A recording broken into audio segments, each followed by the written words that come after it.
दोस्तों स्वागत है आपका ऑनलाइन क्लासेस विद यशवंत साध। राजस्थान माध्यमिक शिक्षा बोर्ड की कक्षा 10 की सामाजिक विज्ञान के पाठों का अध्ययन कर रहे हैं हम इन वीडियो के मार्फत।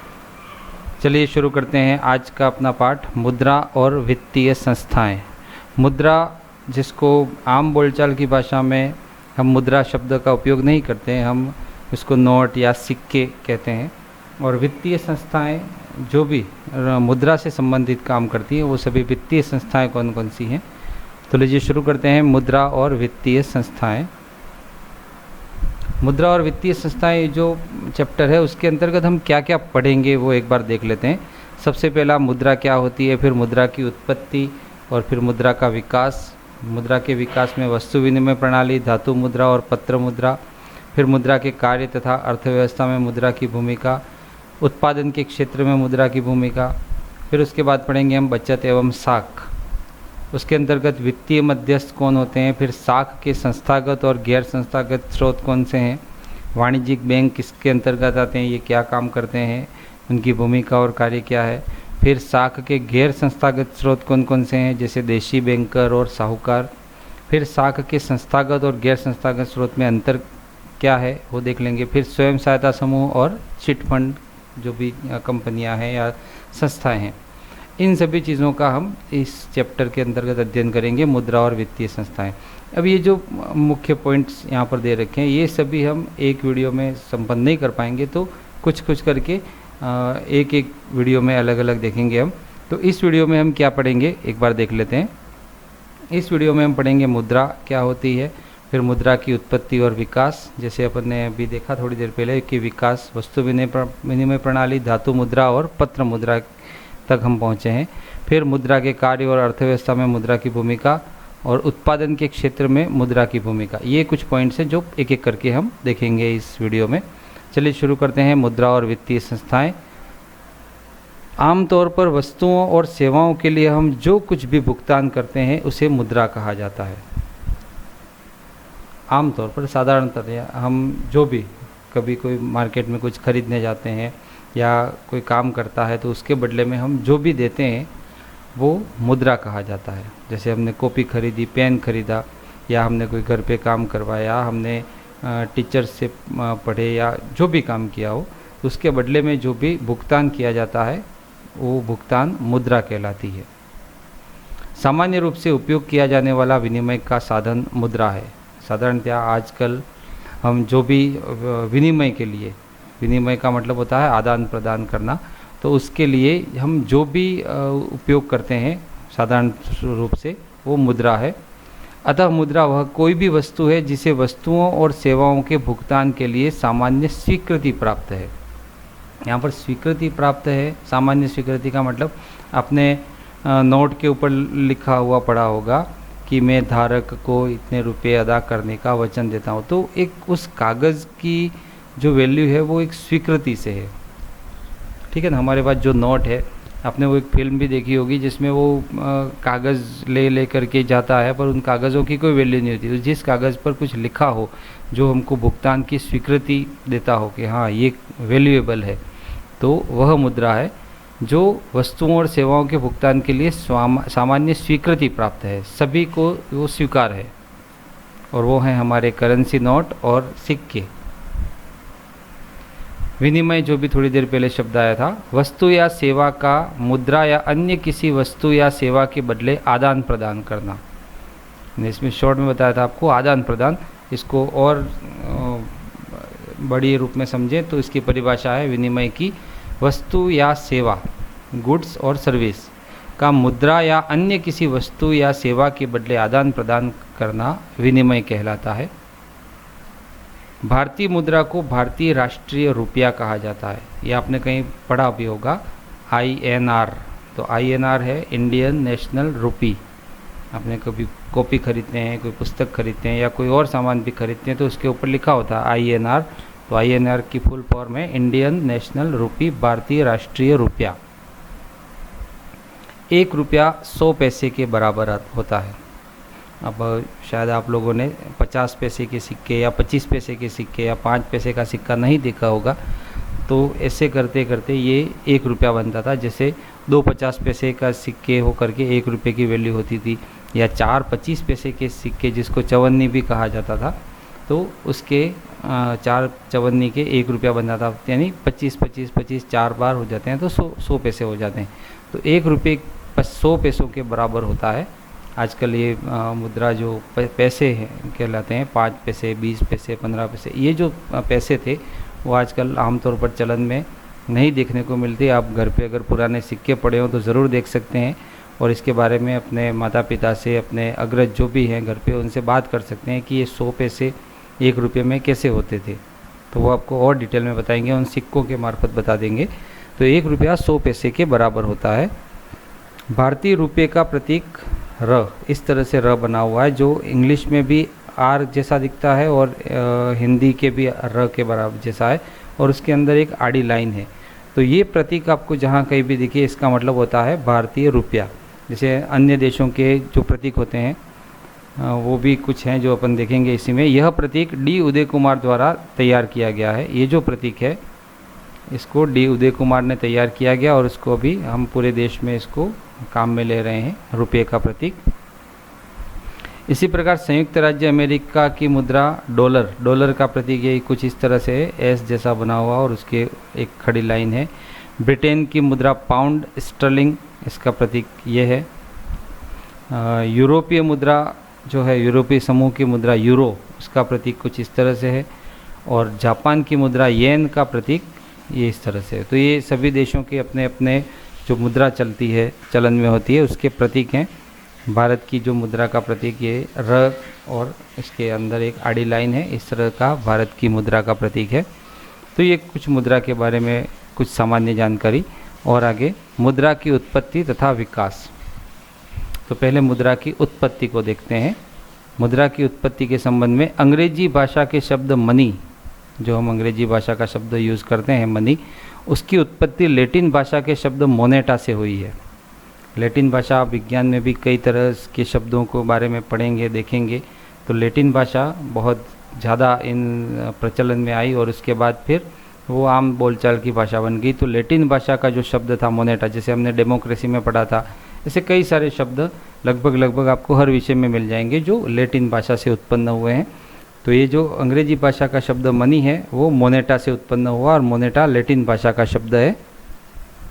रोम में पहली टकसाल देवी मोनेटा के मंदिर में स्थापित की गई थी। और ये मोनेटा शब्द प्रचलन में कैसे आया, तो रोम के अंदर टकसाल, टकसाल का मतलब होता है जहाँ सिक्कों का ढलाई होती है, या जहाँ नोटें छपती हैं, जो भी नोटें तो बाद में आई, तो सिक्के मान लेते अपन। तो जहाँ सिक्के तैयार होते थे, एक फैक्ट्री जहाँ सिक्के तैयार होते हैं, इसको हम ऐसा समझ सकते हैं।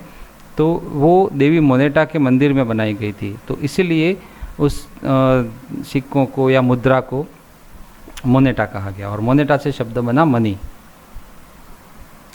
इस टकसाल से उत्पादित सिक्कों का नाम देवी मोनेटा के नाम पर मनी पड़ गया, और धीरे धीरे यह शब्द काम में आने लगा। तो आपके लिए ये भी एक अच्छी जानकारी है कि जो मनी शब्द है वो कहाँ से आया, तो वो मोनेटा से आया, और ये लैटिन भाषा का शब्द है। और रोम में देवी मोनेटा के नाम से ये मंदिर था, और फिर वहाँ से ये सिक्के बन रहे थे, जिसकी वजह से मोनेटा से ये मनी शब्द बना। चीन के साथ भारत भी विश्व में प्रथम सिक्के जारी करने वाला देशों में से एक है। जो सिक्के जारी करने वाले देश थे उनमें चीन भी था और भारत भी था, जो विश्व में प्रथम सिक्के जारी करने वाले देशों में से एक है। ऐसे कई देश भी हैं, परंतु भारत भी इनके साथ शामिल है, जो पहली बार सिक्के जारी करने वालों की सूची में है। भारतीय सिक्कों का इतिहास ईसा पूर्व से है। बहुत पुराना इतिहास है हमारा भारतीय सिक्कों का। जैसे खनन में मौर्य काल के चांदी के सिक्के मिले थे, ये हमने जो हमारे इसी चैनल के अंदर हमने पढ़ा था, जो भारतीय इतिहास था, और उसके अंतर्गत जो सिक्के बने थे उन सब के बारे में हमने पहले अध्ययन कर लिया है। तो भारतीय सिक्कों का इतिहास ईसा पूर्व से, बहुत पहले से है। ईसा पूर्व का मतलब भी वहाँ पहले हम समझ चुके हैं। जैसे अभी 2020 चल रहा है, तो 2020 से पहले ये ईस्वी सन है, और ईस्वी सन 2020 से पहले हमारे देश में ये सिक्के चल रहे थे। भारत में पहला रुपया शेर शाह सूरी द्वारा 1540 से 1545 के बीच में जारी किया गया था, और ये शेरशाह सूरी के बारे में भी हमने पहले पढ़ा, सूर साम्राज्य। यदि आपको याद नहीं है तो इसके पहले के वीडियो ज़रूर देख लें। शेरशाह सूरी के द्वारा भारत में पहला रुपया जारी किया गया था 1540 से 1545 रुपया जारी किया था, है ना। मुद्रा तो हमारे देश में ईसा पूर्व से है, इसमें कंफ्यूज नहीं होना। रुपया जारी किया था शेरशाह सूरी के द्वारा 1540-45 में, और जो सिक्कों का इतिहास है वो तो काफ़ी पहले से है, ईसा पूर्व से है। मुद्रा की उत्पत्ति के संबंध में आगे, भारत सरकार ने वर्तमान में 1, 2 और 5 के नोटों का उत्पादन बंद कर दिया है। अभी वर्तमान में 1 रुपया, 2 रुपया और 5 रुपये के नोट जो पहले चल रहे थे, हालांकि चल तो आज भी रहे हैं, परंतु इनका उत्पादन मतलब अब नए बनाना बंद कर दिया। प्रचलित मुद्रा की कानूनी वैधता समाप्त करके उसे प्रचलन से हटाना विमुद्रीकरण कहलाता है, डीमोनेटाइजेशन।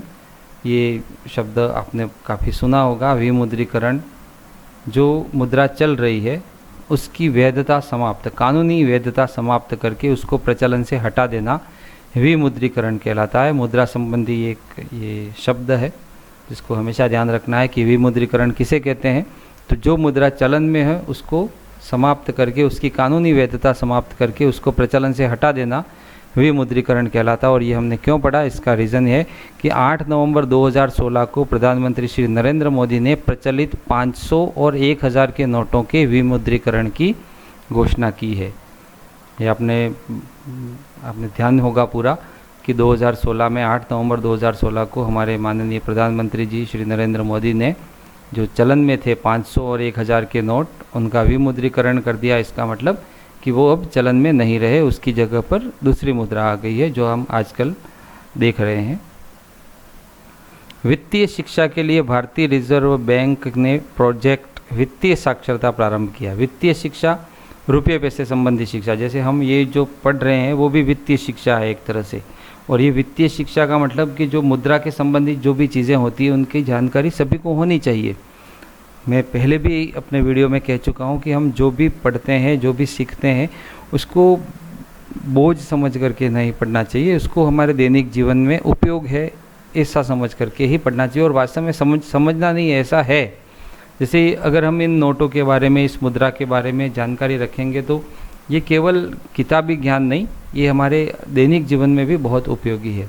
तो इसीलिए भारतीय रिजर्व बैंक ने एक प्रोजेक्ट शुरू किया वित्तीय साक्षरता, और वो वित्तीय शिक्षा के लिए, रुपये पैसे संबंधी जो भी मुद्रा संबंधी वित्त मामलों में जो भी बातें हैं उनकी जानकारी के लिए प्रोजेक्ट शुरू किया है।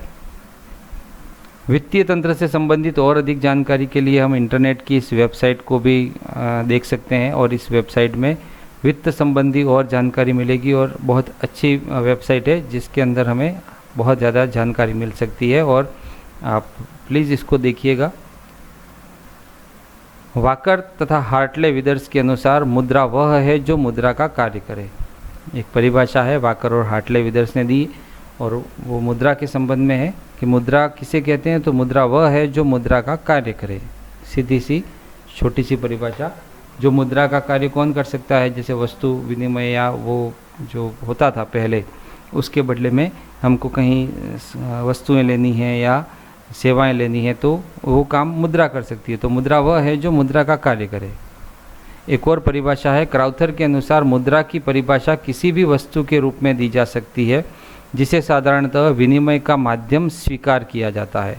विनिमय, हमने इसकी परिभाषा पहले ही पढ़ी है, जिसको विनिमय का माध्यम स्वीकार किया जाता है, साथ ही जो मूल्य के मापक और मूल्य के संचय का भी कार्य करती है। मूल्य के मापक और संचय, इसको हम और आगे डिटेल में भी पढ़ेंगे इसी वीडियो में, परंतु यहाँ पर शॉर्ट में ये समझ लेते हैं कि जो उस चीज़ की वैल्यू है तो उसका मापन करना कि ये पुस्तक कितने की है, या फिर संचय करना, तो जो भी हमारे पास धन है या हमने जो भी कमाया है उसको एक तरह से हम अवेयर के कैसे रखें। तो उसके लिए ये मुद्रा है जो ये दोनों काम करती है, मूल्य का मापक भी करती है और मूल्य का संचय भी करती है। ये क्राउथर महोदय के अनुसार मुद्रा की परिभाषा है।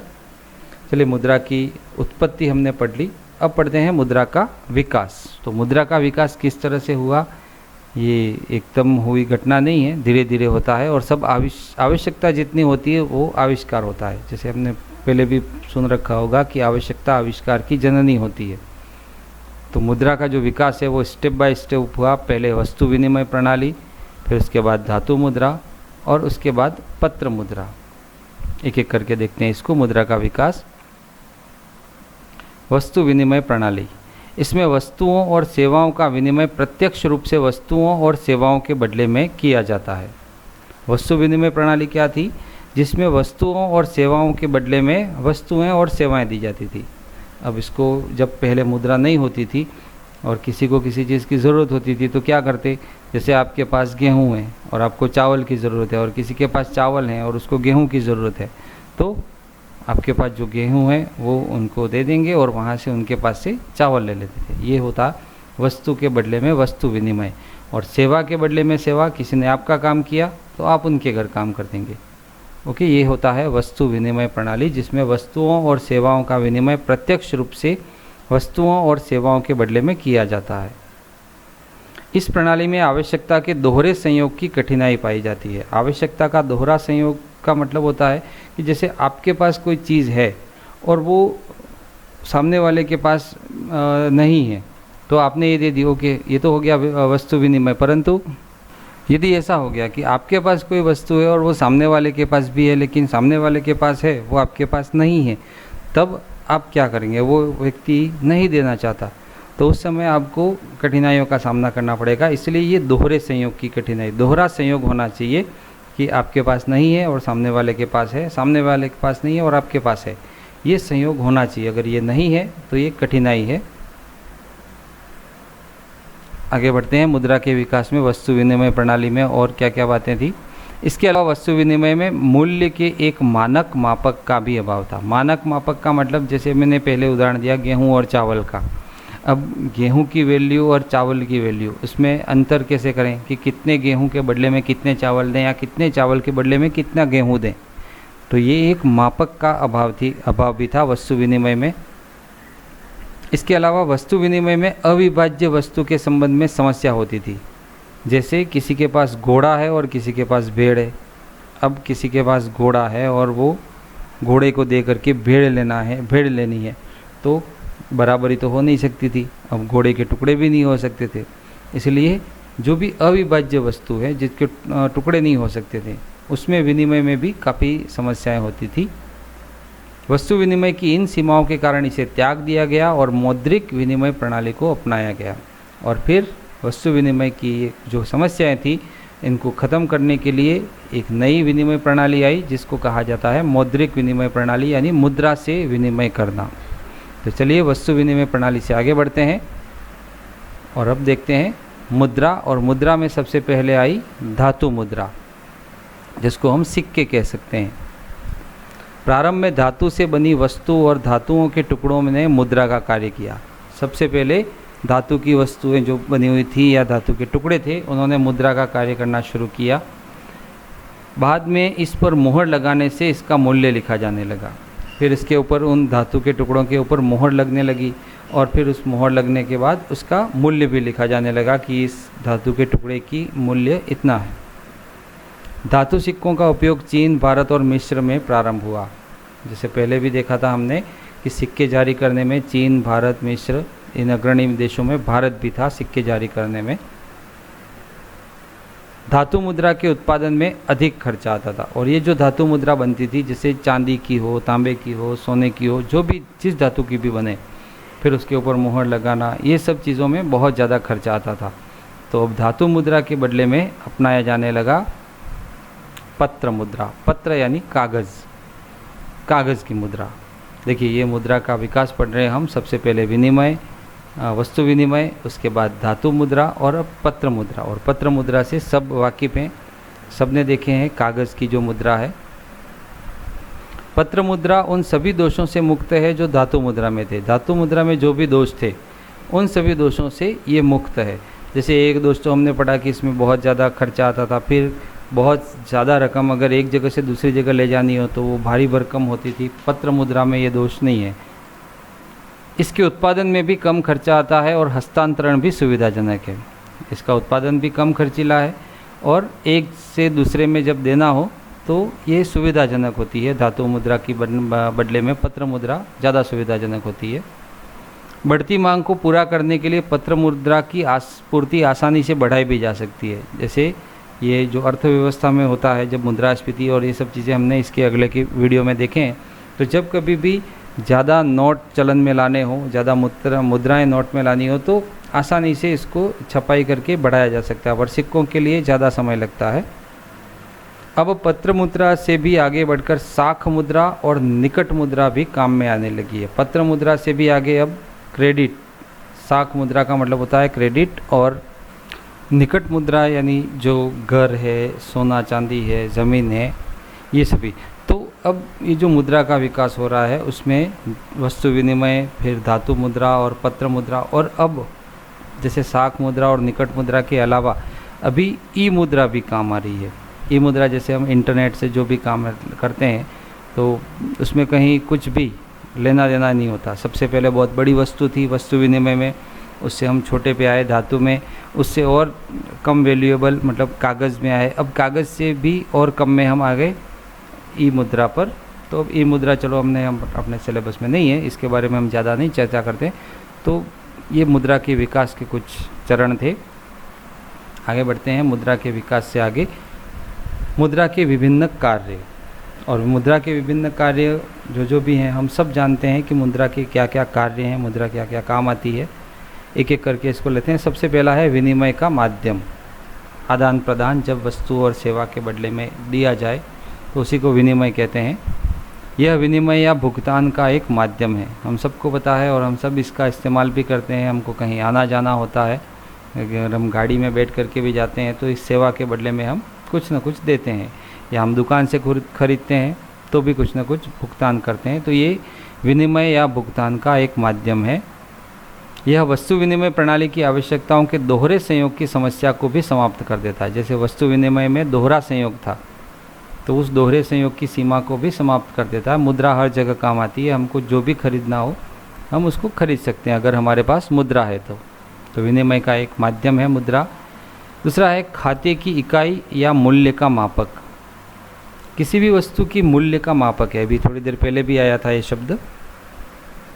इसकी सहायता से सभी वस्तुओं और सेवाओं के विनिमय मूल्य को मुद्रा के रूप में व्यक्त किया जा सकता है। जैसे किसी वस्तु, जैसे आपकी कॉपी, तो उस कॉपी की जो मूल्य है वो 20 रुपया है, तो उसका मापक हो गया कि ये 20 रुपये की कॉपी है। या आपको कहीं से कहीं जाना है तो आप ऑटो वालों को 10 रुपया देंगे, तो वो एक सेवा के बदले में उसका एक मूल्य हो गया। तो विनिमय मूल्य को मुद्रा के रूप में व्यक्त कर सकते हैं कि ये वस्तु खरीदेंगे तो इतना मूल्य है, या हम ये सेवा लेंगे तो उसके बदले में हमको इतना भुगतान करना है। तो किसी भी चीज़ की खाते की इकाई या मूल्य का मापक है ये मुद्रा। मूल्य के मापक के रूप में मुद्रा की सबसे बड़ी समस्या है कि इसका स्वयं का मूल्य परिवर्तित होता रहता है। ये हमने मुद्रास्फीति वाले जो टॉपिक पढ़े थे उसमें हमने ये देखा था काफ़ी कुछ कि किस तरह से मुद्रा की कीमत घटती है। जैसे आज एक कॉपी 20 रुपये की है, अब 5 महीने बाद जब उसको लेने जाएंगे अगर उस कॉपी की कीमत 25 रुपये हो जाती है, इसका मतलब कॉपी तो वही रही पर उसका मूल्य परिवर्तित हो गया और उस मुद्रा का जो मूल्य था वो घट गया। मतलब जो 20 रुपये में आ रहा था 25 रुपये में आ रहा है, तो उस मुद्रा की वैल्यू कम हो गई। ये मुद्रास्फीति में हमने काफ़ी इसके बारे में चर्चा की है। अगला है मुद्रा का कार्य विलंबित भुगतान की मानक। विलंबित भुगतान यानी जो पुराने भुगतान बाकी हैं उनकी मानक कैसे। मुद्रा के द्वारा स्थगित या भावी भुगतान सरलता से निपटाए जा सकते हैं। स्थगित मतलब जो भूतकाल में रह गए, और भावी भुगतान यानी जो भविष्य में करने हैं उनको सरलता से निपटाया जा सकता है। मुद्रा है तो ये कर सकते हैं, अगर वस्तु विनिमय होता तो हम ये नहीं कर सकते हैं। ऋण भी एक स्थगित भुगतान है। जैसे किसी ने कहीं से ऋण लिया, लोन लिया, तो उस स्थगित भुगतान को हम भविष्य में चुकाएंगे, तो ये मुद्रा के द्वारा संभव है। मुद्रा का ये कार्य है कि विलंबित भुगतान की एक मानक है और ये चुका सकते हैं हम भविष्य में। मुद्रा का मूल्य अन्य संपदाओं की तुलना में अधिक स्थिर रहता है। दूसरी जो वस्तुएं हैं उनकी कीमतें घटती बढ़ती ज़्यादा रहती हैं, पर मुद्रा का जो मूल्य है, मुद्रा जिस मूल्य में हमने ली है या मुद्रा का हमने जो भी भुगतान करना है वो स्थिर रहता है। तो हमने अभी तक 3 इसके कार्य पढ़े, विनिमय का माध्यम, खाते की इकाई या मूल्य का मापक और विलंबित भुगतान की मानक। अगले कार्य पढ़ते हैं। अगले कार्य में है मूल्य का भंडार। इसका तात्पर्य है कि लोग अपनी धन और संपदा को मुद्रा के रूप में रख सकते हैं। आपके पास जो भी धन है, जो भी संपदा है, ज़मीन है, सोना चांदी है, उसको हम मुद्रा के रूप में उसमें कन्वर्ट करके रख सकते हैं। मुद्रा के मूल्य का तात्पर्य मुद्रा की क्रय शक्ति से है। जो भी मुद्रा की क्रय शक्ति है, जैसे आपके पास कुछ सोना है या कुछ ऐसी वैल्यूएबल चीज़ें हैं, तो उसकी एक वैल्यू बन जाएगी मुद्रा में कि ये 10,000 की है या 1 लाख की है, जो भी, तो उसकी एक हम भंडार के रूप में उसको रख सकते हैं। मूल्य के भंडार के रूप में मुद्रा विशिष्ट है क्योंकि ये सर्वाधिक तरल संपत्ति है। सर्वाधिक तरल संपत्ति मुद्रा है, जिसलिए हम इसको मूल्य के भंडार के रूप में रख सकते हैं, इसलिए मुद्रा विशिष्ट हो जाती है, लिक्विडिटी है इसमें। अगला मुद्रा का कार्य है, मुद्रा के अन्य कार्य में इसके द्वारा मूल्य का हस्तांतरण सुविधाजनक हो जाता है। हम जो भी चीज़ खरीदते हैं या जो भी चीज़ को सेवा को लेते हैं तो उसका हस्तांतरण इजीली कर लेते हैं। मुद्रा अर्थव्यवस्था में साख का आधार प्रदान करती है, क्रेडिट का आधार प्रदान करती है। आपकी क्रेडिट कितनी रहेगी? लोग अपनी आय का एक हिस्सा बैंकों में मुद्रा के रूप में जमा करवाते हैं और इसी जमा धन से बैंक साख का सृजन करते हैं। आपकी क्रेडिट उस बैंक के अंदर आपकी जो जमा रकम है उसके आधार पर बनती है। और व्यावहारिकता में भी देखेंगे तो व्यावहारिकता में भी यही चीज़ें होती हैं। अगर आपके पास मुद्रा ज़्यादा है तो आपकी साख अच्छी बनती है। तो अर्थव्यवस्था में मुद्रा है वो साख का आधार भी प्रदान करती है। मुद्रा पूंजी को गतिशीलता प्रदान करती है। अगर आपके पास मुद्रा है तो वो एक रनिंग काम होगा, जैसे एक उद्योग से दूसरे उद्योग में अर्थव्यवस्था में ले जा सकते हैं। एक उद्योग चल रहा है, उस उद्योग को बंद करके हम दूसरे उद्योग में इसको लगा सकते हैं या उसको कन्वर्ट कर सकते हैं, ट्रांसफ़र कर सकते हैं। कोई और वस्तु होती है तो ये संभव नहीं है। तो मुद्रा के ये कुछ कार्य थे। आगे बढ़ेंगे हम। मुद्रा के कार्य तो हो गया, अब अर्थव्यवस्था में मुद्रा की भूमिका। अर्थव्यवस्था जो हमने पिछले वीडियोस में देखी है और अर्थव्यवस्था के क्षेत्र भी देखे हैं, प्राथमिक, द्वितीयक, तृतीयक, और उन क्षेत्रों में मुद्रा की क्या भूमिका है। अर्थव्यवस्था में बचतकर्ता और निवेशक दो अलग अलग वर्ग होते हैं। एक तो होता है बचतकर्ता, जो बचत को करता है, यानी जैसे आपकी इनकम 10,000 है और उसमें 8,000 खर्चा हो गए तो 2,000 जो बचे वो बचत कहलाती है। तो बचत और निवेशक, निवेशक का मतलब जो बड़ी बड़ी कंपनियों में, फैक्ट्रियों में या कहीं और निवेश करते हैं, इन्वेस्टमेंट करते हैं, इन दोनों का काम मुद्रा से ही होता है, बचत के लिए भी और निवेश के लिए भी। तो अर्थव्यवस्था में दो अलग अलग वर्ग होते हैं, एक तो बचत करने वाला और एक निवेश करने वाला। बचतकर्ता अपनी बचत मुद्रा के रूप में बैंक आदि संस्थाओं में जमा करवाते हैं। ऐसा ही होता है कि जो भी हमारे पास बचत होती है उसको बैंक आदि जो वित्तीय संस्थाएं हैं उनमें जमा करवाते हैं। बैंक आदि संस्थाएं व्यवसायियों को निवेश हेतु यह मुद्रा उधार देती है। तो अर्थव्यवस्था में जो भूमिका है वो यहाँ से निकल कर के आती है। बचतकर्ता और निवेशक, बचत करने वाले ने अपनी मुद्रा बैंक में या अन्य वित्तीय संस्थाओं में जमा की और निवेशकों ने वहीं से उन बैंक या अन्य वित्तीय संस्थाओं से वो मुद्रा लेकर के आगे निवेश किया। व्यवसाय एवं फर्म इस मुद्रा को किसी उत्पादक की निवेश में लगाते हैं, जिससे अर्थव्यवस्था की उत्पादन क्षमता में वृद्धि होती है और आर्थिक विकास होता है। इस तरह से मुद्रा बहुत महत्वपूर्ण भूमिका निभाती है अर्थव्यवस्था में। किस तरह से? बचतकर्ता ने अपनी बचत बैंक या अन्य संस्थाओं में की, वहाँ से निवेशकों ने उस पैसे को लोन के रूप में, ऋण के रूप में, किसी भी रूप में उठा करके फिर अपने उत्पादन में लगाया, और उत्पादन जब बढ़ता है तो उससे रोज़गार मिलते हैं, देश का आर्थिक विकास होता है, कई सारे इसके फायदे होते हैं। अतः मुद्रा की सहायता से बचत को निवेश में परिवर्तित किया जाना संभव हुआ। तो जो बचत थी वो बदल करके आ गई अब निवेश में। ठीक है, ये अर्थव्यवस्था में मुद्रा की बहुत महत्वपूर्ण भूमिका है कि बचत को ये निवेश में परिवर्तित कर सकती है मुद्रा। निवेश किसे कहते हैं? निवेश का तात्पर्य उस व्यय से है जो अर्थव्यवस्था में वास्तविक उत्पादक संपदा के स्टॉक में वृद्धि करता है। और इसको साधारण भाषा में समझना चाहें तो अर्थव्यवस्था में जो उत्पादन करता है, और वो निवेश करने के बाद ही अर्थव्यवस्था में उत्पादन कर पाएगा। मुद्रा के द्वारा उपभोक्ता अधिकतम संतुष्टि या कल्याण की स्थिति को प्राप्त कर सकता है। मुद्रा आपके पास है तो आप अधिकतम संतुष्टि प्राप्त कर सकते हैं, अधिकतम कल्याण की स्थिति प्राप्त कर सकते हैं। अगर मुद्रा नहीं है तो आप अधिकतम संतुष्टि या कल्याण की स्थिति को प्राप्त नहीं कर सकते। मुद्रा आसानी से अविभाज्य है। 100 रुपये के हम 10-10 टुकड़े कर सकते हैं, 100 रुपये के हम 1-1 100 टुकड़े कर सकते हैं। इसलिए उपभोक्ता इसे वस्तुओं और विभिन्न सेवाओं पर इस प्रकार व्यय कर सकता है कि अधिकतम संतुष्टि प्राप्त हो। अगर वस्तु विनिमय होता तो ये संभव नहीं था, परंतु मुद्रा को हम आसानी से उसको अलग अलग वस्तुओं पर व्यय कर सकते हैं।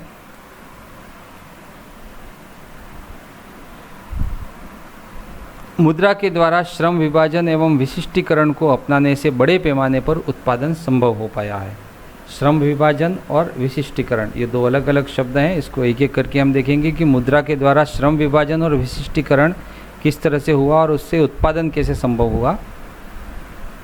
जब उत्पादक कार्य को विभिन्न श्रमिकों में उपविभाजित कर दिया जाता है, जब कोई भी काम हो वो अलग अलग भागों में स्टेप बाय स्टेप बांट दिया जाता है और प्रत्येक इकाई श्रम, वस्तु या सेवा के उत्पादन में एक विशेष कार्य करता है, तो इसे श्रम विभाजन कहते हैं।